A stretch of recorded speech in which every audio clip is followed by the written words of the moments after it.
Spoštovane gledalke, cenjeni gledalci, lepo pozdravljeni. To so novice, o katerih poročamo danes.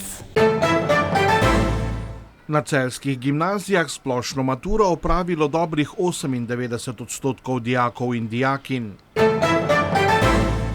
Na celjskem Starem gradu začeli z zamenjavo kritine. V Bezenškovem Bukovju posodabljajo vodovodno omrežje. Na mednarodnem teniškem turnirju v Celju čez 100 tekmovalcev iz 15 držav. Splošno maturo je na prvi gimnaziji v Celju, gimnaziji Celje Center, šolskem centru Celje in srednji ekonomski šoli Celje letos opravljalo 513 dijakinj in dijakov. Uspešnih jih je bilo 505 oziroma 98,4%. Gimnazija Celje Center je edina, ki se lahko pohvali 100% uspehom na maturi. Največ zlatih maturantov, kar 24, pa so letos imeli na prvi gimnaziji v Celju. Matura je tako vsaj za veliko večino končana, rezultati celjskih maturantov pa presegajo državno povprečje. Zato so na celjskih gimnazijah z rezultatom in visoko stopnjo uspeha svojih maturantov zelo zadovoljni.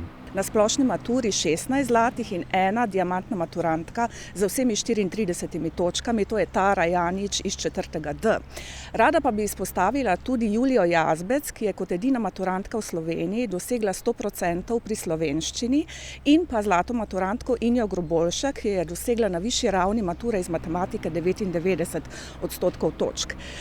Rezultati v splošnem so tudi zelo dobri, namreč v povprečju so naši dijaki dosegli kar za 3 točke več kot državno povprečje, ki je bilo 20,5, pri nas pa torej 23,2. Kar 78% naših dijakov je doseglo več točk, kot je bilo to državno povprečje, 40% naših dijakov pa je doseglo 25 točk ali več, kar jih uvršča med odlične. Na naši šoli smo zelo zadovoljni z rezultati letošnje splošne mature. Od splošnih gimnazijcev jih je opravilo 99%, tehniški gimnazijci so opravili 100%, dosegli nadpovprečne rezultate.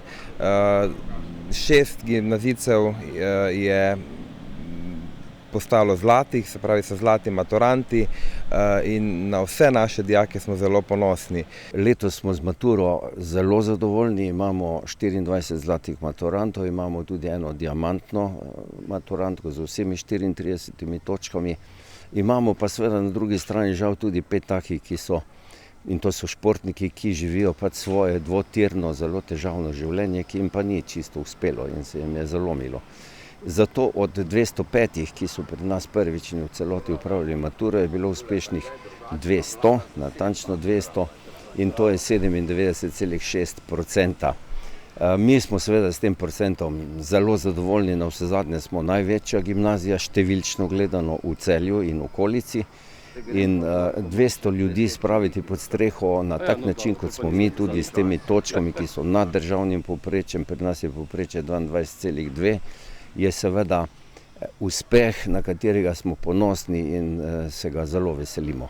Na celjskih gimnazijah posebej izpostavljajo pomembnost dobrega podpornega okolja, ki pripomore k dobremu rezultatu. Ta rezultat ni samo izjemno delo, pač pa je preplet vsega, kar naša gimnazija ponuja. Enostavno drugačne in izjemne profesorje, ki so skupaj s trdim delom dijakov oblikovali ta rezultat, in vsega, kar gimnazija kot taka ponuja. Za temi rezultati ne stojijo samo dijaki, stojijo tudi vsi zaposleni na šoli, tako da bi še posebej pohvalil profesorice in profesore, ki so spodbujali te mlade upe in jih potem dobro pripravili na maturo. Seveda zadaj doma so tudi starši zelo pomembni, tako da veliko ljudi je vpletenih v rezultate splošne mature in zaradi tega so te stvari tako pomembne. Vedno znova poudarjam, da je približno takole 70% je odvisen rezultat res od truda, discipline, volje, dela dijaka, kandidata, kandidatke same.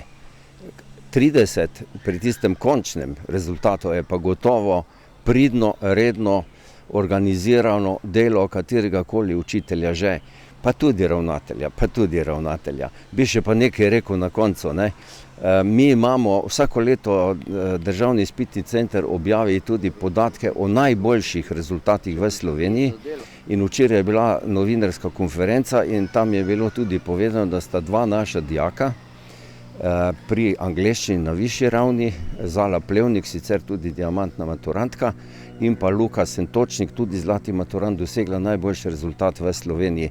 Luka pri geografiji, Zala pa pri angleščini na višji ravni.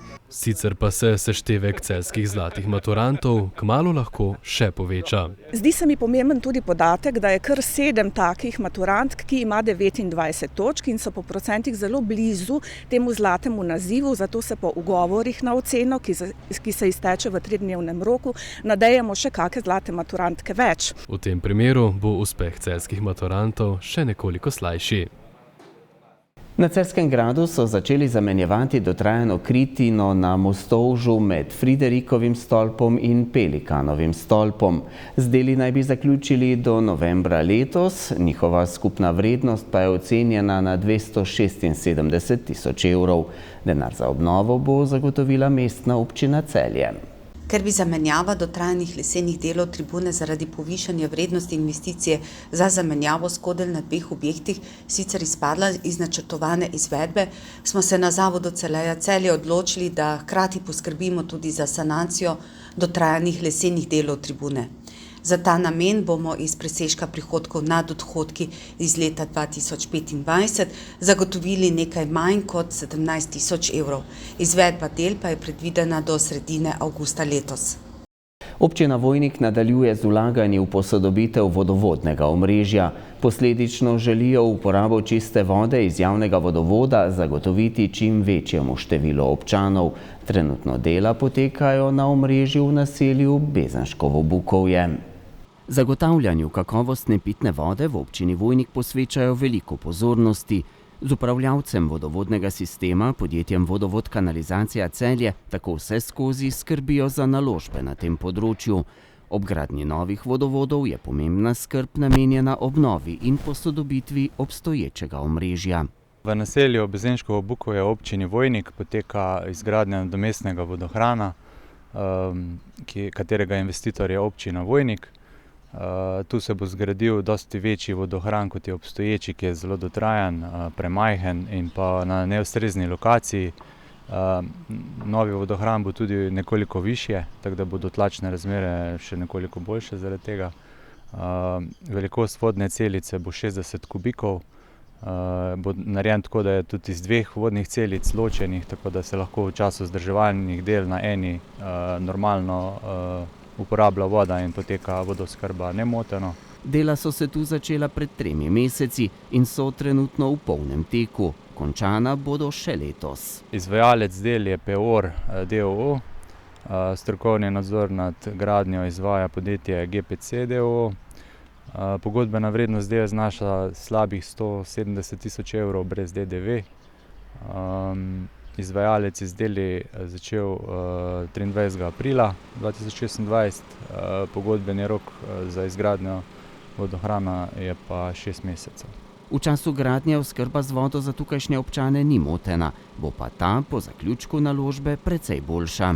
Poleg izgradnje novega vodohrana se bo izgradilo še 2x po 385 metrov povezovalnega cevovoda z PHD cevmi, premera 90 pa 110 mm. Ena bo visokotlačna cev, ki bo napajala vodohran in te višje ležeče objekte pod njim. Druga bo pa nizkotlačna, ki bo šla od vodohrana dol vodno proti nižje ležečim objektim pa naslednjim objektom. Zdaj s to investicijo bo v bistvu zagotovljena še večja varnost vodooskrbe na tem območju, ker bo zaradi večje kapacitete vode le-te dosti na zalogi, da bo zadostovalo za nemoteno delovanje vodovodnega sistema v času povečane porabe, to je zjutraj, zvečer, med vikendi, predvsem v poletnem času. Na mestni tržnici Celje, ki jo kot koncesionar upravlja družba Simbio, se v zadnjem obdobju vse pogosteje soočajo z neprimernim ravnanjem posameznikov oziroma skupin, ki se v popoldanskem in večernem času zadržujejo na območju tržnice ter za seboj puščajo veliko škode in nereda. Posledično zaposleni vsako jutro ob prihodu odstranjujejo večje količine odpadkov, čistijo površine zaradi uriniranja ter odpravljajo posledice vandalizma. Včeraj so poleg nereda zaznali tudi nov grafit na eni izmed betonskih stojnic. V zadnjem obdobju so ravnanja teh skupin povzročala tudi kršitve javnega reda in miru ter ogrožala varnost, zato so o dogajanju obvestili policijsko upravo Celje. Simbio vse obiskovalce poziva k spoštovanju skupnega prostora, občane pa prosi, da morebitne primere vandalizma ali nevarnega ravnanja prijavijo policiji oziroma o njih obvestijo upravljavca tržnice.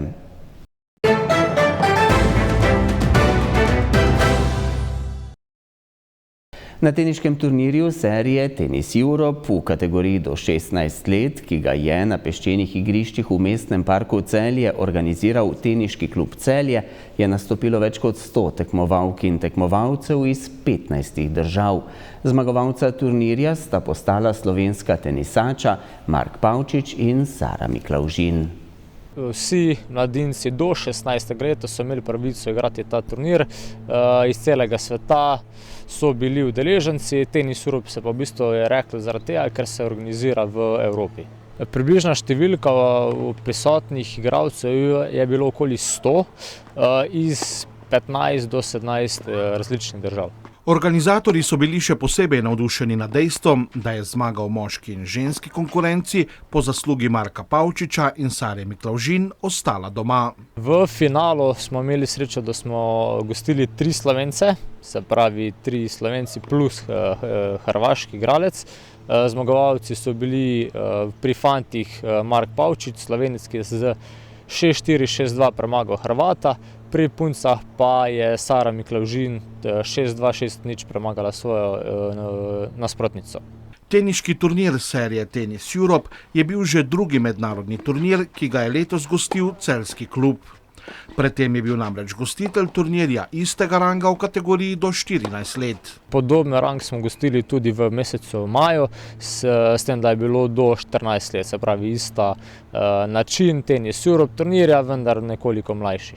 Udeleženci so bili s pogoji na igriščih v mestnem parku, pa tudi z nastanitvenimi kapacitetami zelo zadovoljni. Glede nastavitve smo v bistvu imeli srečo, da imamo tu blizu hotele, mesto, tako da so bili glede tega zelo veseli. Dosti jih je tudi reklo, da jim je zelo všeč bližina mesta, saj lahko peš dejansko v 5-10 minutah obiščejo vse.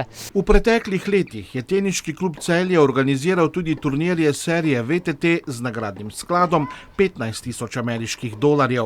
Zadnji 2 leti pa se je raje odločil za organizacijo turnirjev serije Tennis Europe. Glavna razlika je v finančnem delu, saj pri tistem $15,000 turnirju še veliko finančnega zalogaja, pri drugih, se pravi pri stroških sodnikov, hrane in ostalih stvari. Tukaj pa v bistvu nagradnega sklada ni, tako da to je nekako glavni del, plus seveda tu dost neka podpora mlajšim igralcem, da se prebijajo v nek mednarodni nivo. Poleg 2 mednarodnih turnirjev je celjski klub letos organiziral še kar nekaj drugih dogodkov. Poleg te 2 smo organizirali še nekaj turnirjev pod okriljem Teniške zveze v različnih kategorijah. Tako da ja, nekaj turnirjev je za nami. Ta 2, v bistvu Tennis Europe mednarodna, sta pa nekako najbolj izstopata. Kaj pa imajo v Teniškem klubu Celje v letošnjem letu še v načrtu? V letošnjem letu še v bistvu bomo organizirali nekaj turnirjev Tenis Slovenije, katere kategorije še točno nimam podatkov, saj v bistvu zimska sezona se začne septembra, oktobra. V naslednjem letu pa tudi v bistvu ta Tennis Europe bomo probali nadaljevati s tema 2 turnirjema. Zanimanje mladih za ukvarjanje s tenisom so zadovoljni, pravijo v vodstvu Teniškega kluba Celje. Veseli jih tudi vse večje število rekreativcev, ki se ukvarjajo s tem športom. Bom rekel, da kar se tiče rekreacije in otrok in starejših se povečuje, dosti tudi starejši se odloča za neke treninge tenisa, otrok pa imamo nekje okoli 50 do 60, tako da številka je dobra, če bo pa še v prihodnosti več, pa tudi super.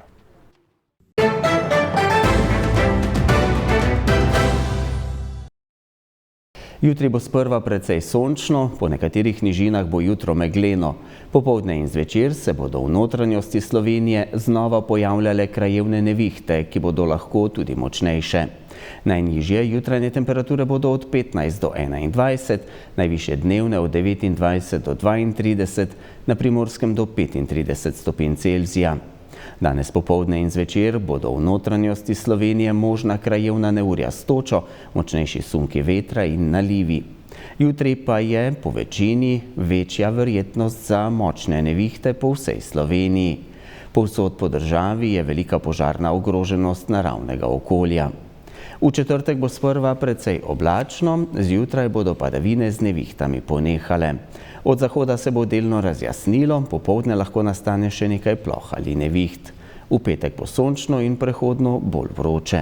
Popoldne in zvečer lahko nastane kakšna nevihta. Nevihtam se torej v prihodnjih dneh ne bomo mogli izogniti. Hvala, ker ste bili z nami. Lep večer in nasvidenje.